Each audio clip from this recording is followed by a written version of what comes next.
Bienvenue, bien-aimés dans le Seigneur. Vous qui nous suivez de partout dans le monde, c'est encore une joie pour nous ce matin de pouvoir vous partager cette exhortation hebdomadaire. Nous allons prier le Seigneur. Seigneur, merci pour ta grâce, merci pour ce privilège. Bénis-nous, enseigne-nous, révèle-toi à nous, Seigneur, au travers de ta parole, au nom de Jésus-Christ.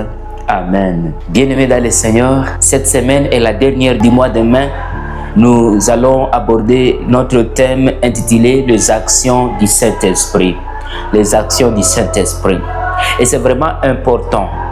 Nous avons célébré au travers le monde, les chrétiens ont célébré la Pentecôte. Et c'est vraiment un moment pendant lequel l'Église est née. Un moment pendant lequel le Saint-Esprit est venu vivre au sein des croyants. Et alors quand le Saint-Esprit vient, il y a les actions, les œuvres que le Saint-Esprit réalise. Et c'est sur cela que porte alors notre réflexion d'aujourd'hui. Nous allons lire ensemble dans Actes chapitre 2. Nous lisons à partir du premier verset.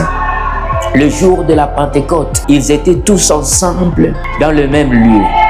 Tout à coup, il vint du ciel un bruit comme celui d'un vent impétueux et il remplit toute la maison où ils étaient assis. Des langues de feu leur apparurent, séparées les unes des autres et se déposèrent sur chacun d'entre eux.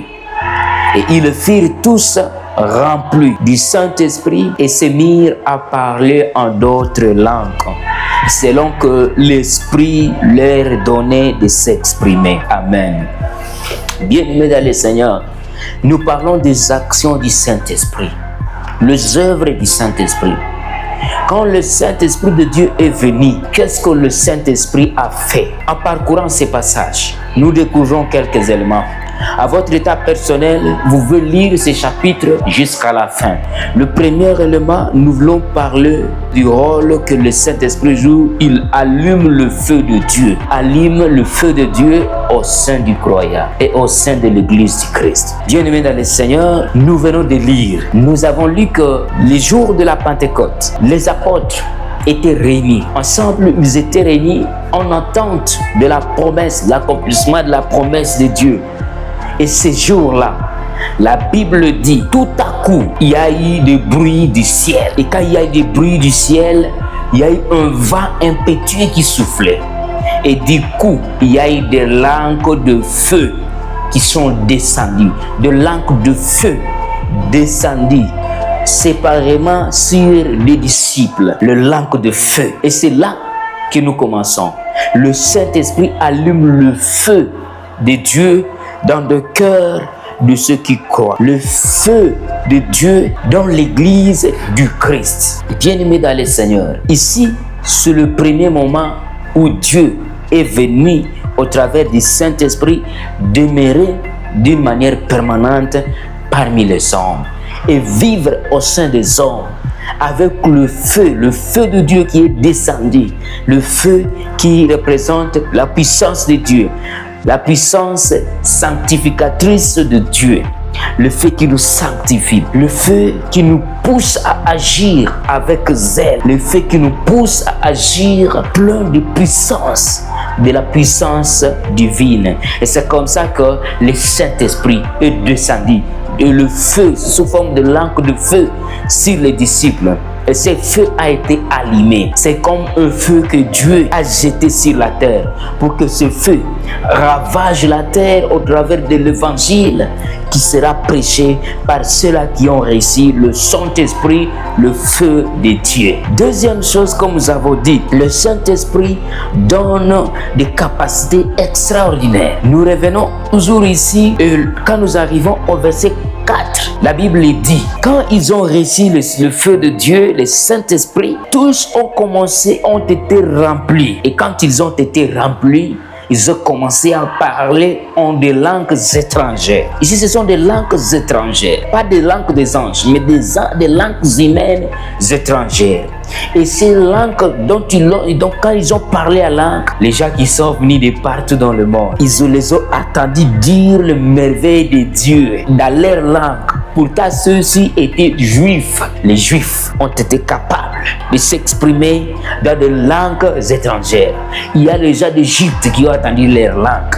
Les gens d'Éthiopie ont entendu leur langue. Et ceux des autres coins du monde ont entendu leur langue. Ils ont été surpris. C'était extraordinaire. Le Saint-Esprit rend les chrétiens qui croient en Dieu, qui reçoivent le Saint-Esprit, il leur est extraordinaire. Le Saint-Esprit nous amène à agir d'une manière extraordinaire. Et c'est là, vous allez voir maintenant les actions qui ont suivi. Le Pierre qui a renié Jésus, le Pierre qui a fait beaucoup de choses ici. Désormais, il s'est tenu. Il a parlé au nom de Jésus et il y a eu des milliers de gens qui sont sauvés. Ils ont commencé à faire des œuvres extraordinaires. Le Saint-Esprit, si tu crois en Jésus, le Saint-Esprit vit à toi et tu reçois le Saint-Esprit, le feu de Dieu. Tu es baptisé par l'Esprit de Dieu, tu feras des choses extraordinaires. Il y en a beaucoup, il y a beaucoup de témoignages que nous avons vécu où le Seigneur fait des choses extraordinaires par la puissance du Saint-Esprit. Le dernier élément, nous avons dit que le Saint-Esprit prépare et accomplit l'œuvre de transformation au sein des croyants. Et nous voyons dans Genèse chapitre 1, la Bible nous montre que au commencement, la terre était informe et vide. Et puis, il y avait des ténèbres à la surface de la terre. La Bible dit, le Saint-Esprit s'est mouvé au-dessus de la terre. Et Dieu dit, aimons que la lumière soit. Et nous comprenons que le Saint-Esprit prépare l'œuvre créatrice. Le Saint-Esprit prépare une œuvre de transformation dans la vie de ceux qui croient et même dans notre vie de chaque jour. Pour que tu croies à la parole, pour que tu sois sauvé, il faut que tu reçoives le Saint-Esprit. Il faut que tu écoutes l'orientation du Saint-Esprit. Alors tu peux parvenir à la transformation. Alors tu peux être transformé.